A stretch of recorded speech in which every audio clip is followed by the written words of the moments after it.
Dulu, jika kita bicara tentang mobil yang tahan banting, hemat bahan bakar, dan terpercaya, otak kita secara otomatis tertuju pada satu negara, Jepang. Toyota, Honda, dan Suzuki adalah raja jalanan yang tak tergoyahkan selama lebih dari setengah abad.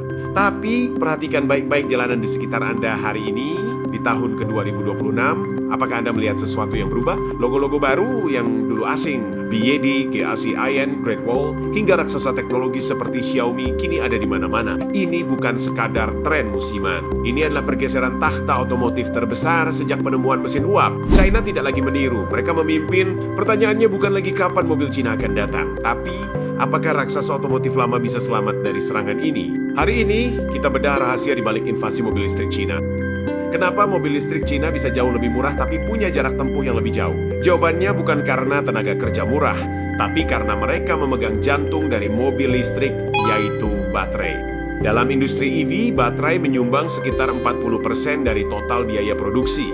Disinilah China menang telak. Raksasa seperti CATL dan BYD menguasai lebih dari separuh pasokan baterai dunia. Di tahun 2026 ini, mereka telah menyempurnakan baterai blade dan solid state yang memungkinkan mobil menempuh 1000 km dalam sekali pengisian daya. Coba bandingkan, saat produsen Barat dan Jepang harus membeli baterai dari pihak ketiga dengan harga mahal. Pabrikan Cina seperti BYD membuat baterainya sendiri. Mereka memiliki tambangnya, mereka memiliki teknologinya, dan mereka memiliki pabriknya.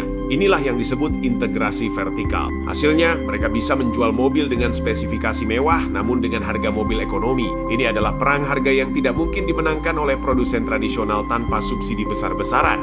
Kesalahan terbesar produsen mobil lama adalah menganggap EV hanyalah mobil bensin yang diganti mesinnya menjadi baterai. Cina punya perspektif berbeda. EV adalah komputer raksasa yang diberi roda. Lihat apa yang dilakukan Xiaomi dengan setujunya. Sebagai raksasa smartphone, mereka tahu cara membangun sistem operasi. Di dalam mobil Cina tahun 2026, dashboard Anda adalah pusat kendali rumah pintar Anda. Lampu rumah bisa menyala saat mobil mendekat, dan sistem kemudi otonomnya sudah dilatih dengan data miliaran kilometer di jalanan China yang jauh lebih kompleks daripada jalanan di California. Produsen Jepang dan Jerman unggul di presisi mesin piston, tapi di era digital, yang paling penting adalah software. China mempekerjakan ribuan insinyur perangkat lunak untuk memastikan mobil. Mereka bisa melakukan update sistem seperti smartphone Anda, sementara mobil lama harus dibawa ke bengkel untuk pembaruan sistem. Mobil Cina melakukan pembaruan saat Anda tidur di garasi. Pasar domestik Cina sudah penuh sesak, dan sekarang mereka meluap ke seluruh dunia. Asia Tenggara termasuk Indonesia telah menjadi medan pertempuran utama. Di sini, dominasi mobil Jepang selama puluhan tahun mulai retak. Masyarakat mulai menyadari bahwa mereka bisa mendapatkan fitur mewah dan performa instan dengan harga yang lebih masuk akal. Namun, invasi ini tidak berjalan mulus tanpa perlawanan. Di Amerika Serikat dan Uni Eropa, ketakutan akan dominasi China memicu perang dagang baru. Pajak impor dinaikkan hingga ratusan %. Alasannya, keamanan data dan persaingan yang tidak sehat. Tetapi, apakah tembok pajak bisa menghentikan kemajuan? China mensiasatinya dengan membangun pabrik langsung di luar negeri, termasuk di Thailand, Bulgaria, dan rencana besar di Indonesia. Mereka tidak hanya mengirim produk, mereka memindahkan ekosistemnya. Sejarah selalu berulang.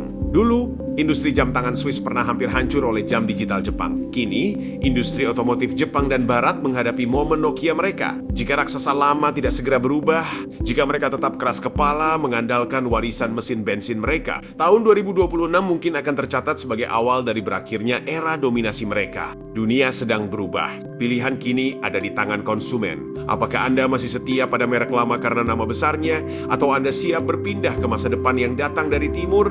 Tuliskan pendapat Anda di kolom komentar. Apakah Anda berencana membeli mobil listrik China dalam waktu dekat? Atau Anda masih sangsi dengan kualitasnya? Mari kita diskusikan. Saya adu opini. Sampai jumpa di video berikutnya.